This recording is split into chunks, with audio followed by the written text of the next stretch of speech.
until his death last night. Our correspondent Mike Sargent is there. Mike, just bring us up to date on the various statements that have emerged from the hospital over the last few hours. Well, no direct word from the hospital, but there's been a heavy security presence here all day, and that security presence might perhaps be explained by the Home Office statement that we've had within the last hour about the search for possible radioactive material at a number of locations. Very hard for anyone who isn't directly connected to Mr. Litvinenko's family to get in or out or get anywhere near where he was being treated. Until this morning, his body was here at the hospital. We're not sure whether this is where the post-mortem examination has taken place or whether the post-mortem examination is still to take place. Clearly there's a lot of confusion as to what exactly has been going on in terms of this finding that there was radioactive material inside his body. But there were emotional scenes here. Mike, I'm just going to interrupt, and apologies for doing that, but friends of Mr. Litvinenko came here. It does actually bring us a little bit further forward from what you were saying, simply with regards to the post-mortem information that's reached us before it reaches Mike. It's understood that the post-mortem examination on Mr. Litvinenko has not been held yet. The delay, we're told, is believed to be with regards to concerns over the health implications for those present at the examination, which to some extent would fall into line with what you were saying about clearly there being a great deal of security around the specific area where he was being looked after. Yes, they're clearly very worried. They don't want to take any chances. Security here at the hospital was pretty tight earlier in the week, but it seemed to be significantly tighter this morning. We saw a number of officers going in to accompany those detectives who had been working on this case. Mr. Litvinenko had been kept in isolation up until last night, but anyone who may have come near him or come into contact with him, anyone who may have been treating him, or any of the doctors who might have handled the body, clearly they will have to now go through some kind of a screening process to determine whether there is any residual radioactive material which has come into contact with them. Thank you very much, Mike Sargent there at University College Hospital in London. Well, let's go straight to Helsinki now, where I think we can see images there. There's President Putin, who is at a conference, attending an EU conference in Helsinki. Now, this morning, the family of Alexander Litvinenko making very strong accusations indeed, pointing the finger of blame at the Russian leader, but the Kremlin have so far denied having any involvement in this at all. It was a very powerful, very emotional conference held outside the hospital this morning by a friend of Alexander Litvinenko. No comment yet today from the president, but they have certainly denied any involvement in the last few days. And just to reiterate, as we watch these pictures from Helsinki, just to remind you of that news you can see on your screen that we mentioned a few moments ago, it is understood that the post-mortem examination on Mr. Litvinenko hasn't been held yet, and the delay because obviously of the concerns over the health implications for those present at that examination. You saw Mike Sargent reporting from the hospital a moment ago. Obviously, as soon as there is more information from there, we will bring it to you. And clearly, if President Putin has anything specific to say, I think there's every chance that he will be asked questions, if he's taking questions at this press conference, then obviously we'll bring that to you live from Helsinki. Well, let's go now to Westminster, and our correspondent there, Laura Kuhnsberg. Just to remind us, Laura, what John Reid had to say in the past hour. Well, he made a statement telling people what was happening with the investigation and confirming that they are investigating radioactive substances. I'll just remind you of his exact words. He says, as part of the investigation into Alexander Litvinenko's death, the police have called in expert assistance to search for any residual radioactive material at a number of locations. Now, we don't know where they are. We might assume they were in central London because we know that's where Mr. Litvinenko was on the day that he was poisoned. But in terms of specifics, we just don't know where the police are looking, and also we don't know what manner those investigations are taking. But we do know that the government is taking this very seriously indeed. partly for the fact that this statement came from John Reid himself, the Home Secretary, a very senior cabinet minister, but also the fact that COBRA, which is the government's emergency committee, we've just learned here in Westminster that it met not once but twice late last night. Although I understand that the meeting was held at a level of officials, so cabinet ministers themselves weren't sitting round the table in Cabinet Office briefing room A, as it's known. Those meetings were taking place at officials levels, with the attendance also of the Police Minister, Tony McNulty. And Laura, just explain what is going to be happening at 3 o'clock this afternoon, because hopefully we should know more then. That's absolutely right. There should be more news again from Westminster at 3 o'clock from the Health Protection Agency. They are a government agency. They're going to be holding a press conference in a venue here in central London, in Westminster, in fact. And at that point, we expect to get more detail, perhaps about what's happened, but maybe more importantly, about what people should do. And probably, I would imagine that they will be urging people to stay calm. You'd understand why people would be alarmed hearing that the police are searching for radioactive substances in and around central London. I imagine what we'll be hearing from the HPA is a message of calm, and anybody who does have concerns should contact NHS Direct. Laura, thank you very much for now. Let's go live to Moscow. We can speak there to our correspondent, James Rogers. James, we know that President Putin is in Helsinki. I wonder if there's been any other reaction from within the Kremlin to these latest developments in London. Well, obviously, Julian, all his senior staff are accompanying him to that meeting with EU leaders, but we have been getting responses from them here. Repeated denials of any possible Russian government or Secret Service involvement, saying that while the Kremlin saying that they regret the death of Mr. Litvinenko, but they say it is now a matter for the British police, and saying that any suggestion that they were somehow involved is utterly absurd. Now, we have had other political reaction, and interestingly enough, a lot of that in sharp contrast to some of the speculation we've been hearing from Britain. A lot of Russian members of parliament and members of the security establishment are saying, look, this really is bringing no advantage whatsoever to Russia. Why on earth would the Secret Services have carried out this attack on Mr. Litvinenko, given that it's going to look so bad for Russia? Some of those people going so far as to suggest his death will actually benefit what they call enemies of Russia. Yet inevitably, when you talk to some of those enemies of Russia, they point to what they see as some sort of pattern here, don't they? Very much so, and of course the response to what's happened to Mr. Litvinenko is very much divided along political lines. Talking about the members of the establishment there serving, and former officers of the security services convinced that the Kremlin had nothing to do with it.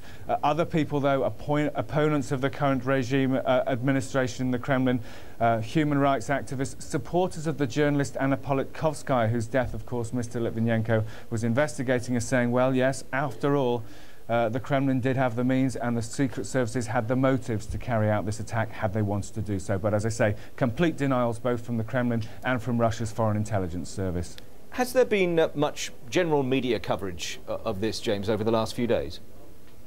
A lot less, Julian, than there clearly has been in the UK. Those photographs of Mr. Litvinenko looking so wasted and weak in his hospital bed, they didn't really appear very widely in the Russian papers at all, and those that did publish them only published them on Wednesday, almost 2 days after they were first available. It's been talked about a little bit on the radio, on certain radio phone-ins, a little bit again on television, but as I say, nothing like the extensive coverage which we've seen in the UK. Yet the view here, and again we were exploring this a moment ago, is that now if you are an arch critic of President Putin within Russia, it's hard to get your voice heard, and you might be less than popular if you do get it heard. Well, I don't think there's any question about that. Opponents of President Putin point to the fact that television, which is the most powerful medium here, the one which most people look to for their news, the main channels here are now either controlled by the state or by people, by businesses which are very friendly with the current administration. So I think it is harder than it perhaps was in the more chaotic times of the 1990s, straight after the collapse of communism, for dissenting voices to make themselves heard. And I think that's why people, particularly those, as I say, who supported Anna Politkovskaya, who was famous for her reporting of human rights abuses in Chechnya and, of course, was subsequently killed, no clue yet as to who might have been behind that, although her supporters are suggesting that people who are concerned by her reporting will have ordered her killing. It is harder for dissenting voices to get themselves heard than it was in the 1990s. Thank you very much for the moment. James Rogers there in Moscow.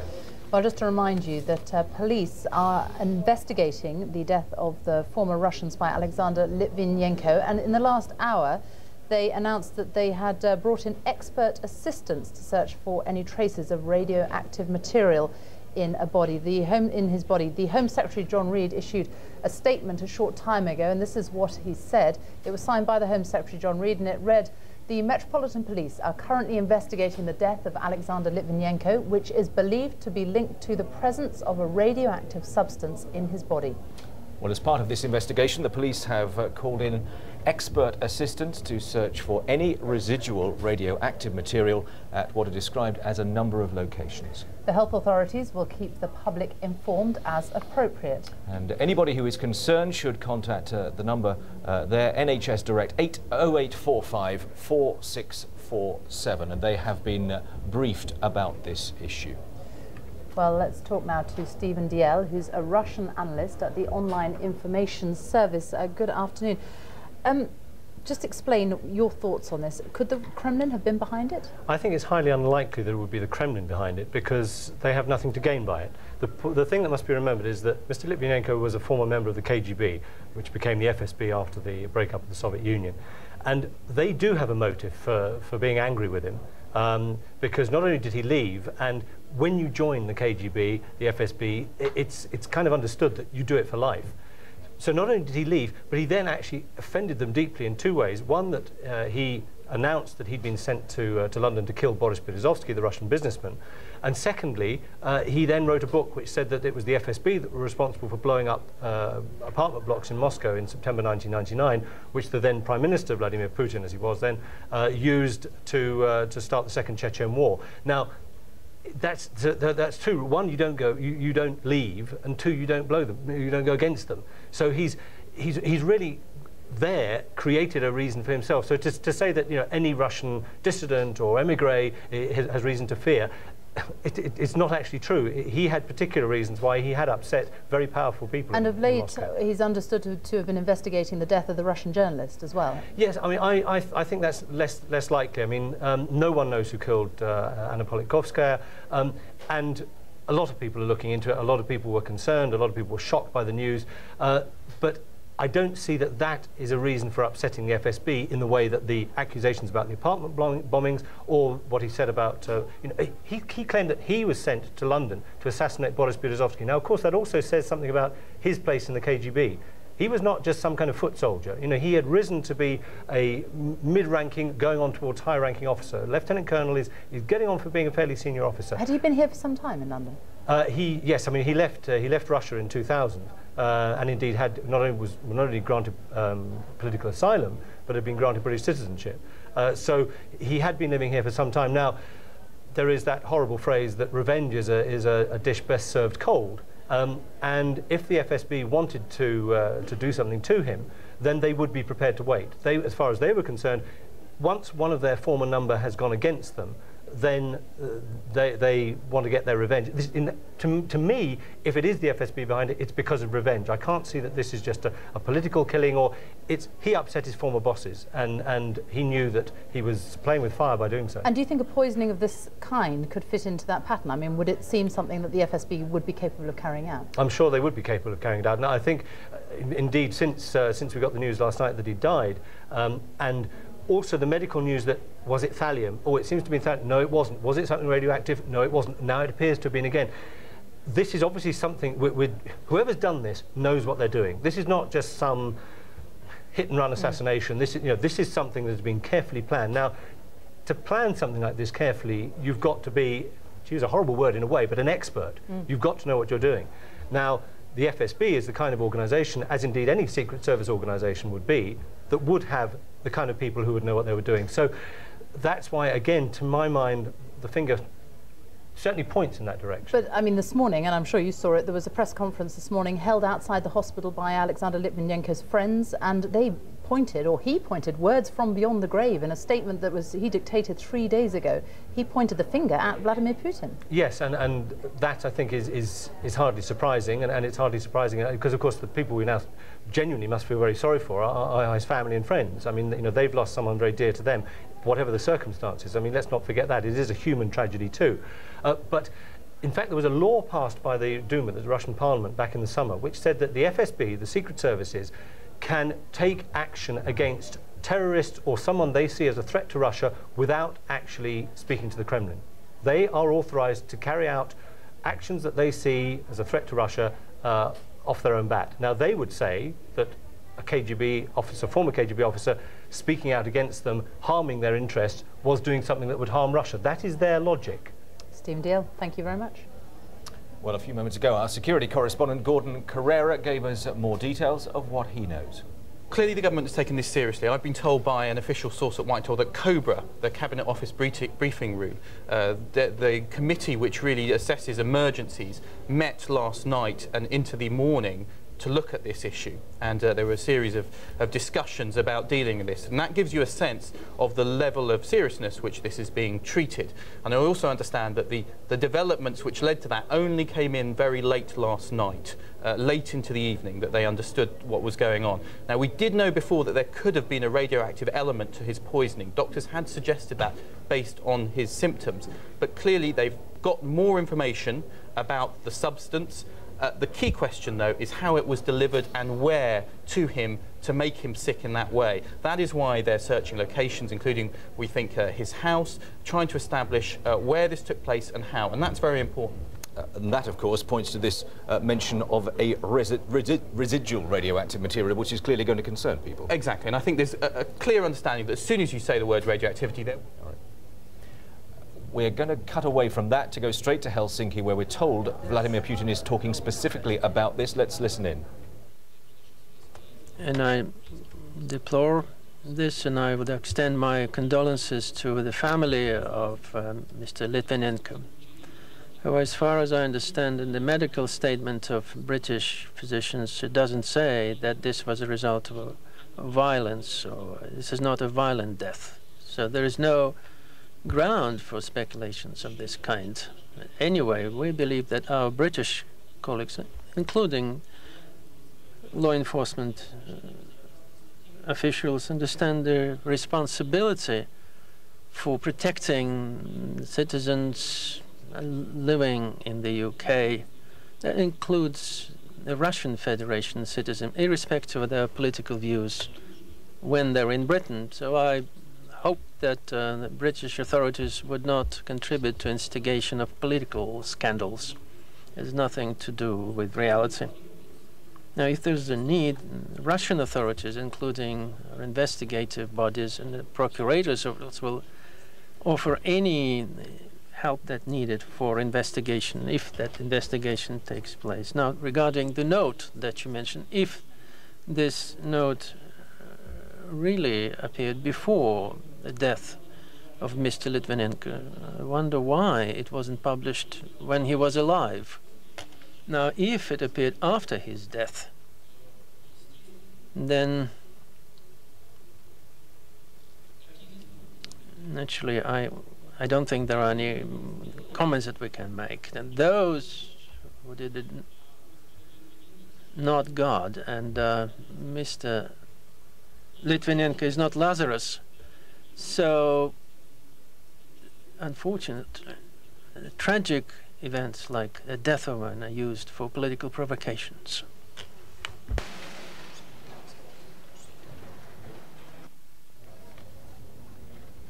His death is extremely tragic event, but I didn't raise the question to discuss today because for the time being we have no details.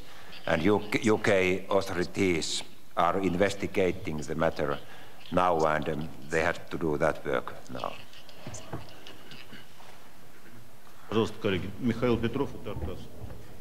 Mikhail Petrov from Tartas. Vladimir Putin making his first comments since the death of Alexander Litvinenko, the former Russian spy, last night in the London hospital.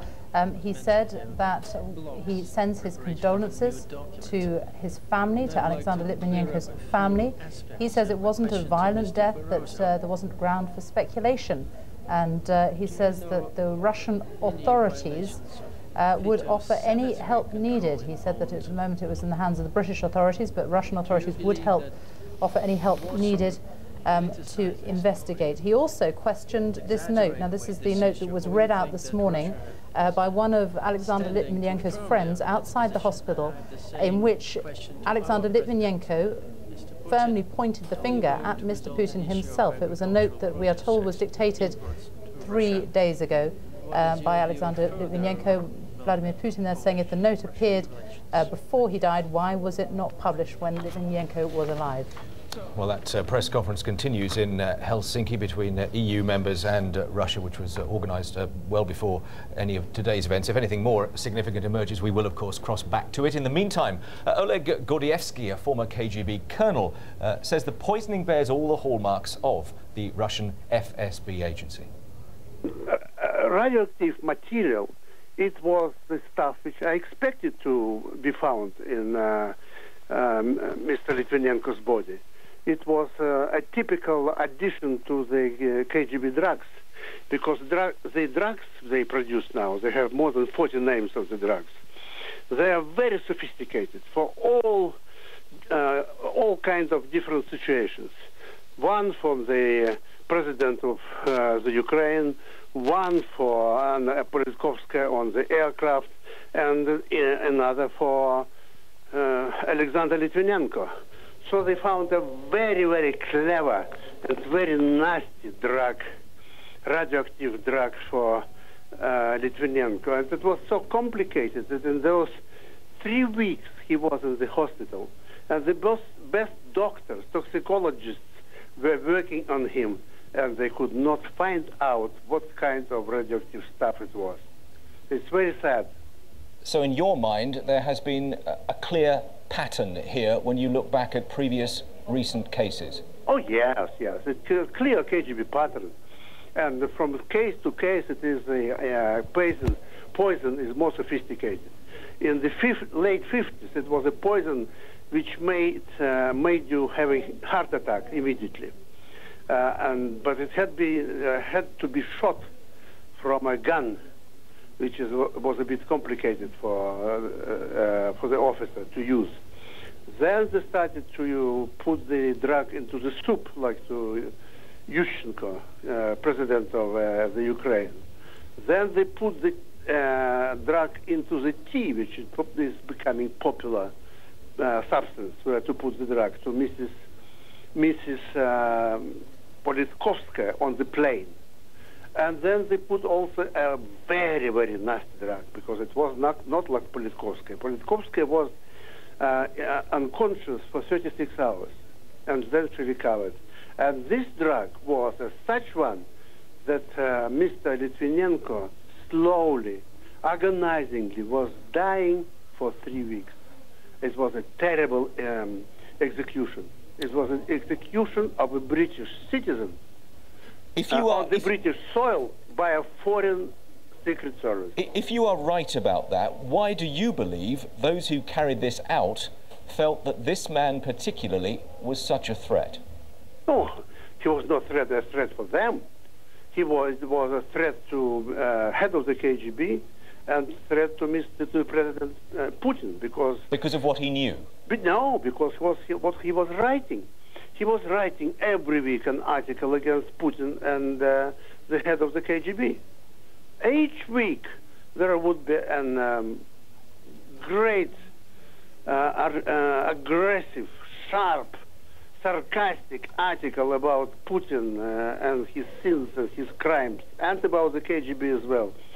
Well, that was Oleg Gordievsky, former KGB colonel. The live pictures you're now looking at are over North London, specifically Muswell Hill, and the property that you can see with that sort of temporary yellow-roofed tent in the foreground is the home of Mr. Litvinenko, where, of course, a police search is ongoing. And in the light of what's been announced in the last hour and a half or so, I suppose the significant element to this is that the police have called in what were described by the Home Office as expert assistance to search for any residual radioactive material at a number of locations. Now, it's entirely speculation on our part as to whether that search that you are seeing now is relevant to that.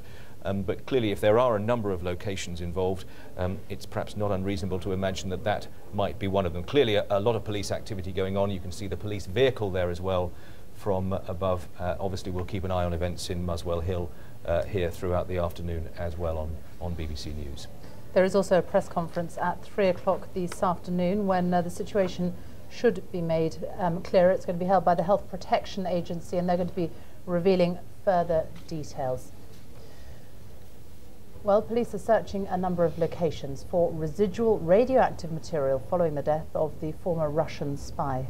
Well, the Home Office said it believes that Alexander Litvinenko was killed by radioactive material found in his body. They've now called in extra help from experts, and the Health Protection Agency, as Sophie was saying, due to give more details in about half an hour's time. Alexander Litvinenko died last night, leaving doctors confused about exactly what had killed him. It now appears he could have died from radioactive material, and that other traces of it may still pose a threat to the public. Within the last hour, the Home Secretary John Reid has issued a statement about the chemicals found in Mr. Litvinenko's body. It says the Metropolitan Police are currently investigating the death of Alexander Litvinenko, which is believed to be linked to the presence of a radioactive substance in his body. As part of this investigation, the police have called in expert assistance to search for any residual radioactive material at a number of locations. The health authorities will keep the public informed as appropriate. A forensic team is inside Mr. Litvinenko's house carrying out further searches. The Health Protection Agency is due to give advice to the public later this afternoon. While more is emerging about what poisoned Mr. Litvinenko, it's still not clear who was behind it. This morning, friends of the former Russian agent read out a statement he'd written while in hospital, and it was addressed directly towards the Russian President Vladimir Putin. You have shown yourself to be as barbaric and ruthless as your most hostile critics have claimed. You have shown yourself to have no respect for life, liberty, or any civilized value.